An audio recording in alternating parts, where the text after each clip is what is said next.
But unlike what you have in the West, where every teacher out there tells you it's easy, just go to a meditation workshop and 3 weeks later you figure out who you are, or sit and do Om for 5 hours a day and then you'll figure out who you are, or go to Barnes and Nobles and go to the self-help section and there that you will find who you are. If you read one of the perhaps the best, it's a very, very thin, short story, Katha Upanishad, Dialogue with Death, that this kid goes to Yama, the king of death, lord of death, and says, I'm here because I look around and everybody is self-deluded. Nobody really knows who they are. Nobody knows what they're doing. Everybody's just winging it. And they're winging it in all the wrong ways. People are miserable, unhappy, depressed. I want something that's lasting. I want something that has joy in it. And they've told me that you are the teacher. You, Yama, the Lord of Death. And that's a funny thing, that if you want to learn about life, you can't go to life to learn life. You have to go to someone who's dead. It's very, very, very interesting. I mean, Jesus, Socrates, they have no interest in sex. They have no interest in money. They have no interest in political gain of any sorts. They're in fact dead to life. And these people are the ones that we go to find out what the meaning of life is. And that's the trick. Go to someone who is dead on the inside, to everything that's external, because they know the real meaning of life, the real meaning of time, of youth, of energy, of conversation. They understand what it means to learn, what it means to teach. And then, you know, this Yama, this king of death, keeps telling this like 15-year-old, no, go back home, get married, have children, buy yourself a house, buy a couple of Teslas, go on trips, go to Disneyland, have a good time. This is not good for you. He says, no, I'm here. You're not here to understand what real faith is all about. You're not here to understand what real trust is all about. Go back to your life, get married, have children. They will create a nice mirage that you know who you are, you know what you are. Have fun for the first 60, 70 years of your life. And then when you're on your deathbed, you're forced to evaluate all of your life. And then you will realize everything you've done was a mistake. But you'll only suffer for 10 seconds and then you'll die. Why do you want to know all the stuff at the age of 19 and then be miserable for the next 70 years? And again, this kid, Nachakita, says, no. I'm here because I want to understand. I want to understand truth, wisdom, faith, trust. He says, okay, just know that it's going to be a 20-year process. And of course, he says yes, like all young people who walk into a relationship and initially they're inspired and they say yes, without really knowing the complexities therein. And once the journey begins and once they're touched by all the hardship, they kind of say, no, maybe this is really not for me, you know. So they just go back home and play video games. Now,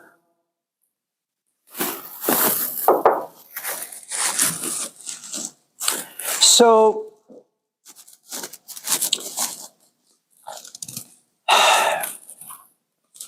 I suppose we could talk about death and what it means to be dead while being alive, and whether or not you have to find someone who's dead while alive in order to understand what faith and trust are. And let me explain why.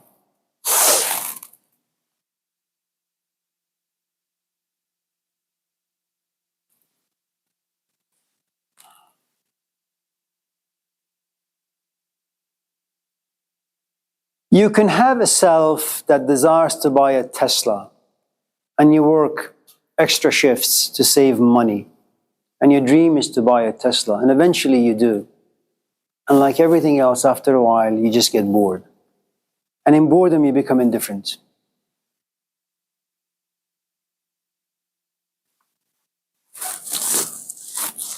Imagine you're single and you're looking for companionship And so emotionally, you're in poverty. When you go to a coffee shop, someone looks at you, sparks are flying everywhere. They come to you and say, "Can I sit?" "Sure."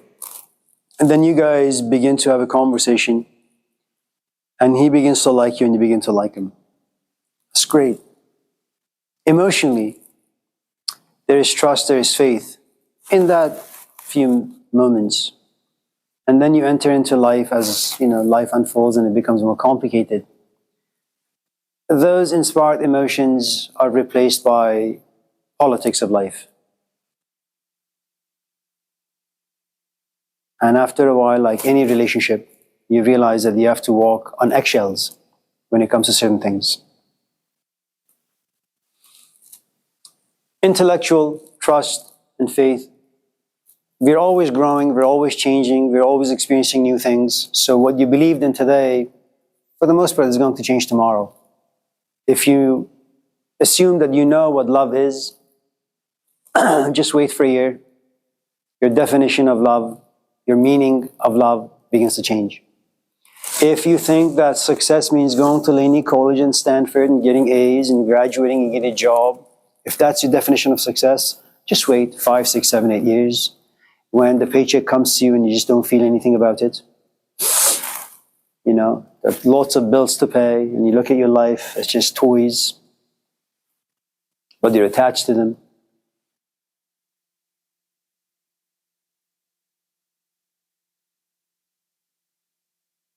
So you're fully alive in 3 areas of life.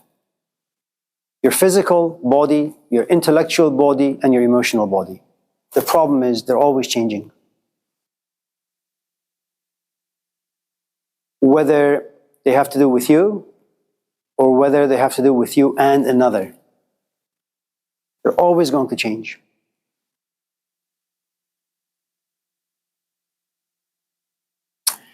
And it's far more devastating now than it was, say, 100 years ago.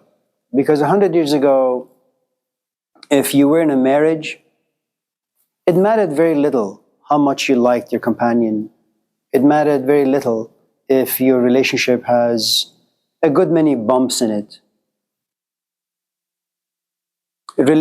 Society was not as secular as it is right now. So you knew that it was God who brought the two of you together. And you also know, because of your religious sentiments, that it's only God that can part the two of you.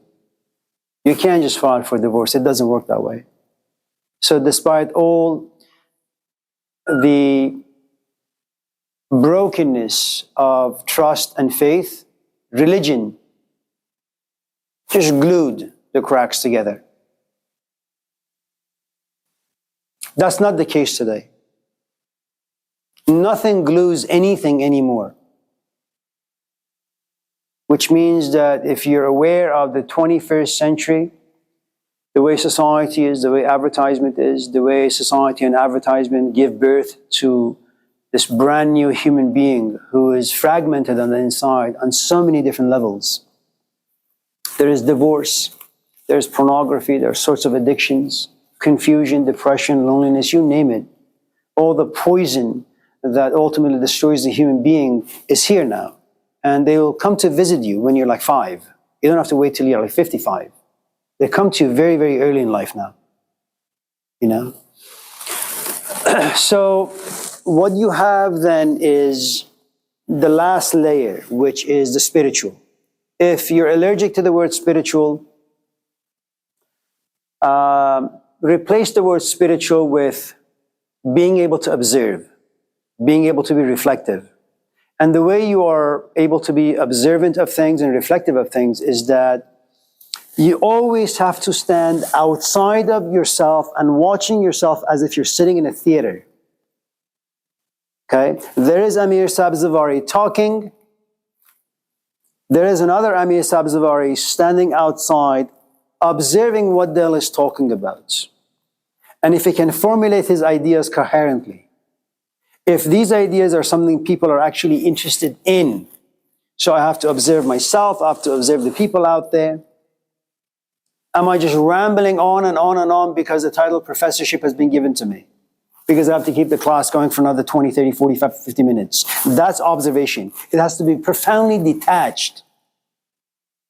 Your only investment is to see, to look, to understand, to learn, and to change.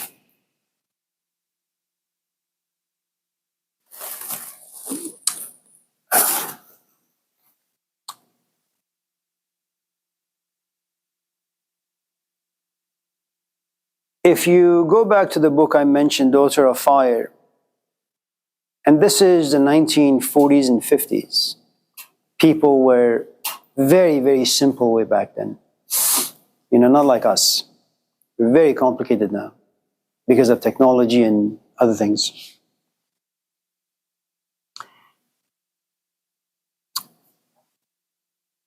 A really, really good teacher needs to spend about 10 years with you to create a self that remains uncontaminated and indestructible. But this is what you need to pay attention to. The woman's name, the disciple, the student's name, is Irina Tweedy. She goes to his house every single day. Every single day. For 10 years straight. Let's just say she missed a couple of days. Let's just make it 9 years. 9 years, every single day, she went to his house. Not just for a minute. She sat there sometimes for 4, 5, 6 hours. Sometimes he didn't look at her. Sometimes he didn't talk to her. Sometimes he did look at her and talked to her very kindly. Most often, he looked at her, spoke to her harshly. And still, she continued to go.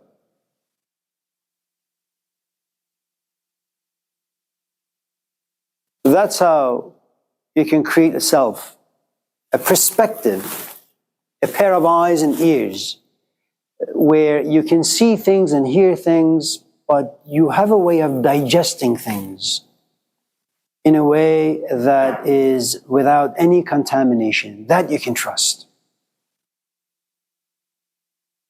That you can have faith in.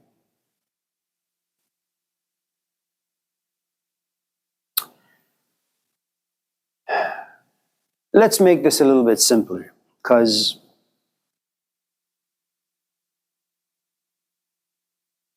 what we've talked about really is for people who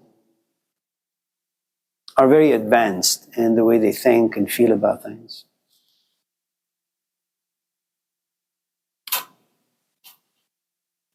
Let's say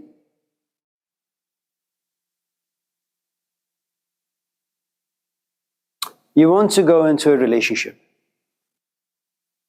and you want to make sure that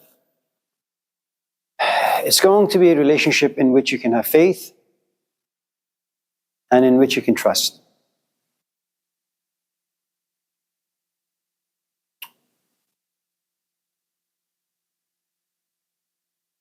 You're the customer, I'm the candidate, I'm the merchandise.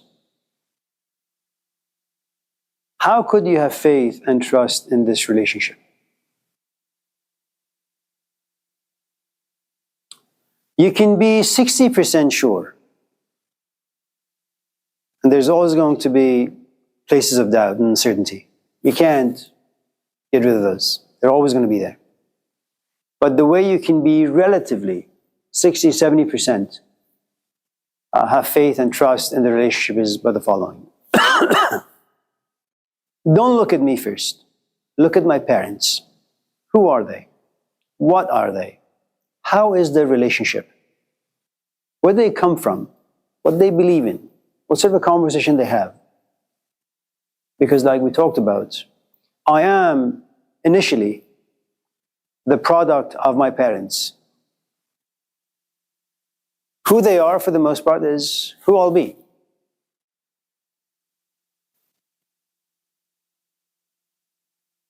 That's the first thing. Second, have I been able to hold a job? Have I been able to kind of finish school? Why is that important? School sucks. Classes suck. Instructors suck. Everything about school sucks. Unless you're lucky enough to find a really good class and a really good instructor. You need to have a great stamina to survive an environment where you get your bachelor's, master's, possibly a PhD. That's about 25, 30 years of going to school. And it's a crappy environment. And when someone has a master's or a PhD, they can survive crap. They can put up with crap. They're resilient. They're disciplined. In sickness and in health, they will survive. But that's not going to be enough.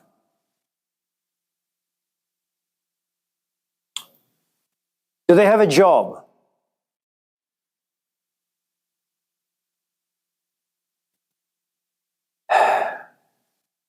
You don't find very many people who are in love with what they do. So job is going to be an extension of school. Your job is going to suck. You're going to hate your job. And you're going to hate yourself for working at that particular job. But you're responsible enough and wise enough to know that job that you hate pays for the food, pays for the rent, pays for the car, pays for your health care. You stick at it. That job also makes you money. Now the next question is, what does this guy do with his money? Does he save some? Does he do drugs? Does he do alcohol? Does he spend it on stupid things? Imagine you came to me and I have like a Jaguar, 2023, value 200,000. I just bought it. And I say, let's go home. I say, okay. We sit in this car and you assume that just because I drive a brand new Jaguar, I must live in a great house. And I take you to my place. It's a dinky, messy studio in an awful place. And then you say, what, you spent $250,000 on a car? Why didn't you just buy a house? Are you stupid? Then you realize something really interesting. I went to school, but I'm really not educated. I have a PhD. I just don't know how to think well. I have a great job, but I have a lousy relationship with money. And you say, well, this guy's like 40. He doesn't know how to spend his money well. And there's a good amount of addiction, habituation. In other words, he just likes spending money on ridiculous things. He doesn't know how to think well. The opposite would be that you realize I have a great relationship with money. I'm frugal. Not because I'm stingy. I want to spend it on things that have a long shelf life.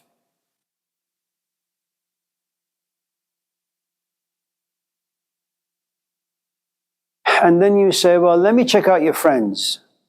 And you realize my friends, we all gather, nobody drinks, nobody smokes. We sit, have coffee or tea and make dinner together and we talk about politics, we talk about religion. And then you say, well, he's done with school, he's great with his parents, he has a job, he has a great relationship with money, his friends are decent.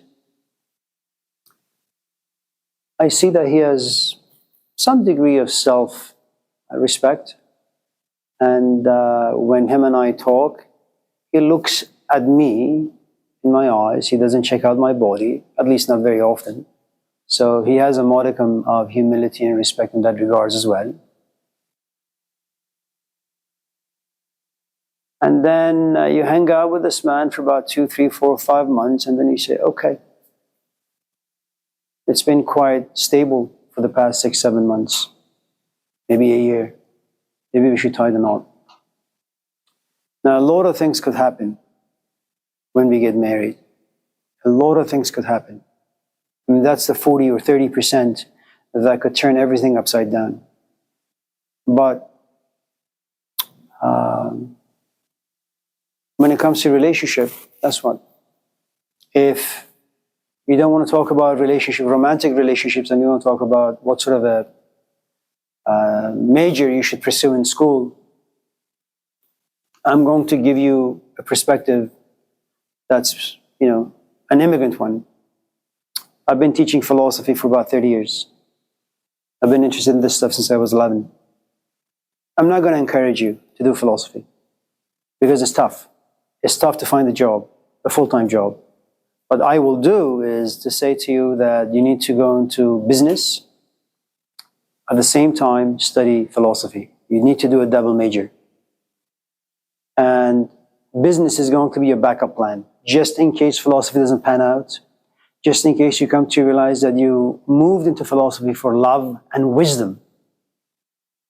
And academia has turned it into academia that is dry, it's boring, it's lifeless. You're just spitting out information, and they're killing your soul. You can just walk away. You still have business. And you can work 9 to 5, save money, go home, and read books, write books, gather with your friends and talk philosophy.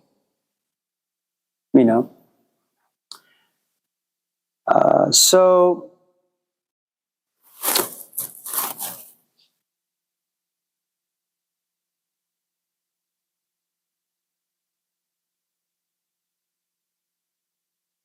your question is very interesting. You can just take it in so many different directions. If you've seen the movie Meet Joe Black, there's a scene where Brad Pitt, Anthony Hopkins, and this other character, they have a boardroom meeting, and the guy says that there are only 2 certainties in life: death and taxes. Forget the taxes. You can know that there is death. We don't know if you're going to get physically old. You may not live that long. But you can know for sure that the things that you touch will eventually get old. Now, there are not very many things we can be certain of. And that's one of the tragedies of being human beings and having these instruments, unfortunately, where you plan for your future and you freeze experiences and stories about the past. That if your father was once a drunk, he's always going to be a drunk. If my boyfriend was abusive 2 months ago, he's always going to be abusive. If my girlfriend did A, B, C, D to me, she's always going to be this way. And that's one of the tragedies, because things change. And we're not the sort of animals that do well with change. We really aren't. And so we enjoy having faith and trust in our infantile assumptions about things. They're incomplete. Most often, they have a great many logical flaws in them. I mean, they're just fallacious. Everything about them is just wrong. But we trust them and we have faith in them, because what else can we do? The truth is, I think the Catholic Church was right in condemning someone like Galileo. The earth does not revolve around the sun. Why should the earth revolve around the sun? Because I want to know that the earth was created by God so that the earth could house me, a human being who has the Spirit of God within him. Because if that's the case, everything revolves around the earth. Why? The earth is sacred. Why? Because human beings there. Because inside the human being there is a sacred thing called God. I am worthy of being worshipped. But when you remove that, what the hell do I have? A speck of dust in the middle of nowhere? What am I supposed to do with my life? Is there a God? Is there anything down here, up there I can worship? Is there any stability in my life? It's devastating.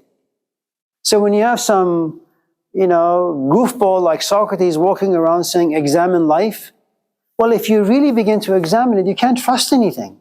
You can't have faith in anything. Everything just falls apart. It's a house of cards.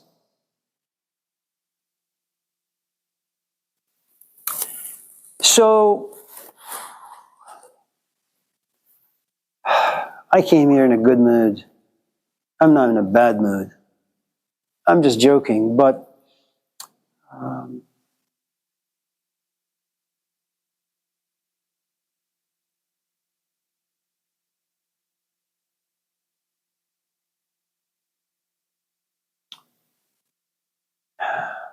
there is a there was a sage or a philosopher in India. His name was Ramana Maharishi.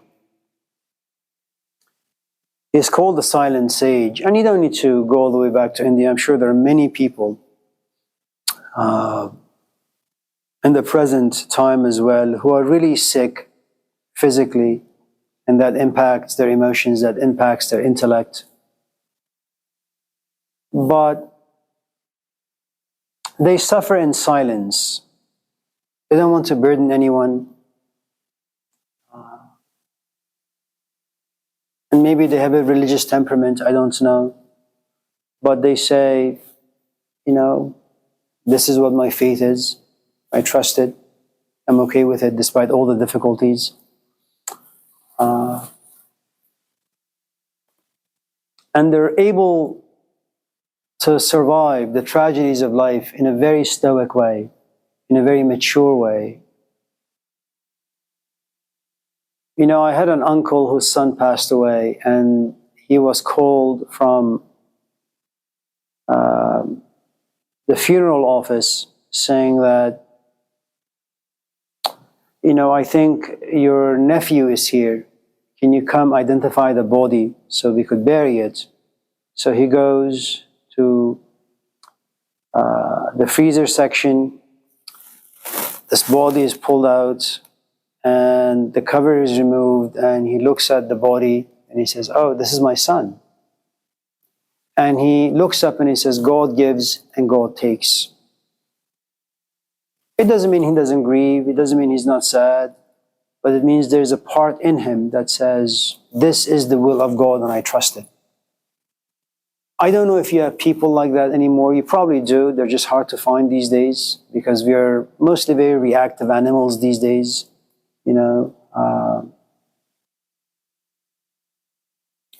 There is a good book that some of you in this class may be interested in. I'm not quite sure, but maybe it was written in 2017. It's called The Coddling of the American Mind. It's written by two professors, The Coddling of the American Mind, that if that's a little too difficult for you to do, to buy the book, to read the book, 200-300 pages, you can listen to this 5 or 10 minute clip by George Carlin about soft language, where for the first time in our history, because of the way society is, because we are so isolated, no one can look at us in a weird way, no one can talk to us in a weird way that we categorize as they're like invading our private space, that all of us are profoundly sensitive now, that on campuses now there are safe zones. On campuses now, they are asking instructors to be very careful about their language because students can at any time find themselves to be offended, insulted. They need to be medicated because of what the instructor has said.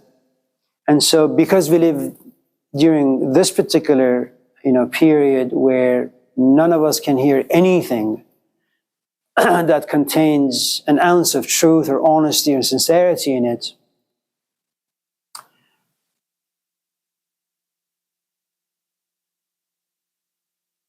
at any rate. Anything, Julian?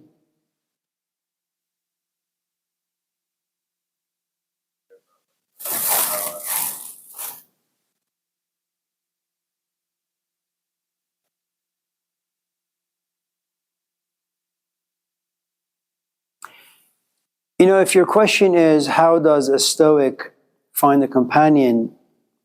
There are a couple of things you need to know. In essence, and I know our time is up and you guys want to go home, but let me just do this. because it kind of removes a good amount of misunderstandings and wrong assumptions about this. Here you are, and your life is full. It means you like things on the outside. You're attached to them. They create your identity. They give you purpose and meaning, okay?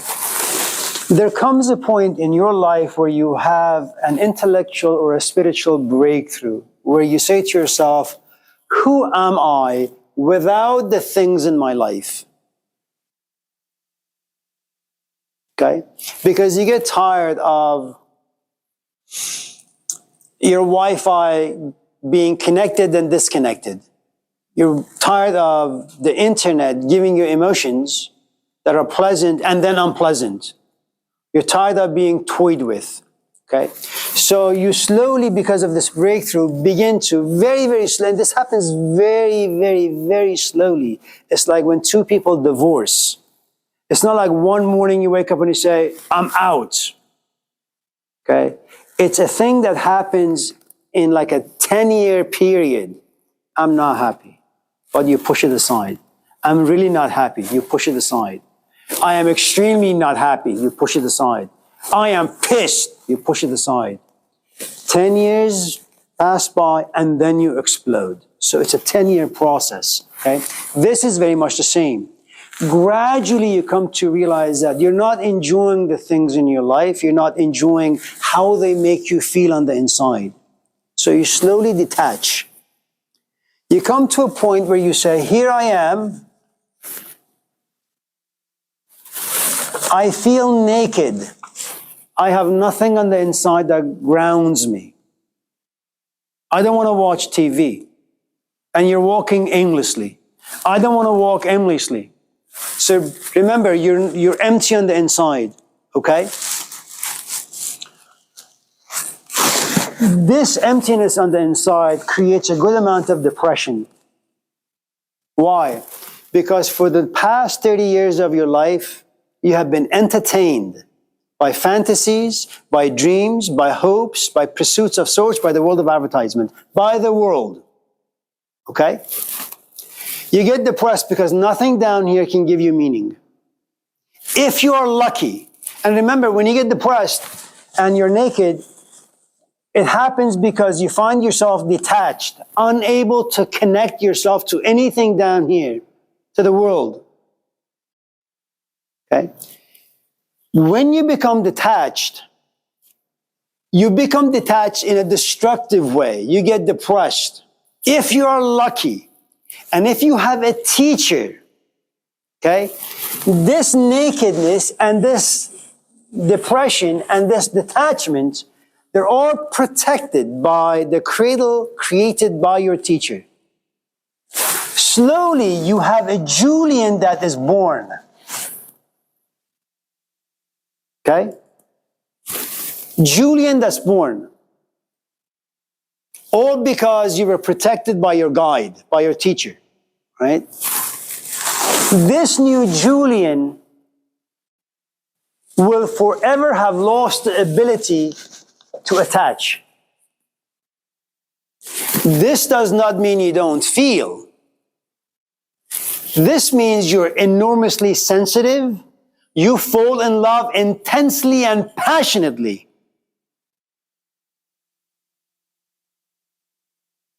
What you have access to is what we call a soul. You connect with people on a physical level, emotional level, intellectual level. But your soul, you can't share that with anyone. And no one can have access to it. By the time you become a stoic, a healthy stoic, what you have is about 90% soul, 5% body, okay, 2% emotions, and 2%, for example, intellect. This 10% are going to be connected to the things down here. Your wife, your husband, your kids, money, job, possessions of sorts. What you have is the soul. Now, what happens at this age, 40, is that you come to realize You need a companion. You're very realistic about your life now. You're getting old. You want a companion. You're done with this journey. You don't want to continue reading books and writing and thinking and talking. You just want to relax in life. How do you do that? Find yourself a companion. Now, here is what your companion oftentimes will tell you. We've been together for about 30 years. I really don't know who you are. And that's how it is. You will have kids. You have invested so much of your energy in finding this that you don't find things down here as valuable anymore. You will respect them. You will be responsible for them. But this is your goal, protecting this. And if possible, putting your soul in your body and giving it to someone when you cook.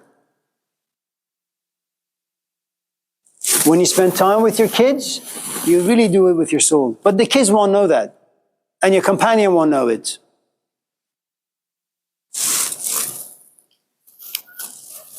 And by the time you get to this place, you can hang out with anyone. They can't contaminate you. It's impossible. I know this was done very quickly and crudely. We'll talk about it more. Have a nice day. Have a nice weekend. We'll see you soon. Today is Wednesday, right? Yeah, okay. Well, see you next week, Monday. Next week, I think, will be our last week. Maybe. Yeah. Have a nice lunch. Breakfast, if you haven't had any. Okay. Thank you. Thank you. Thank you.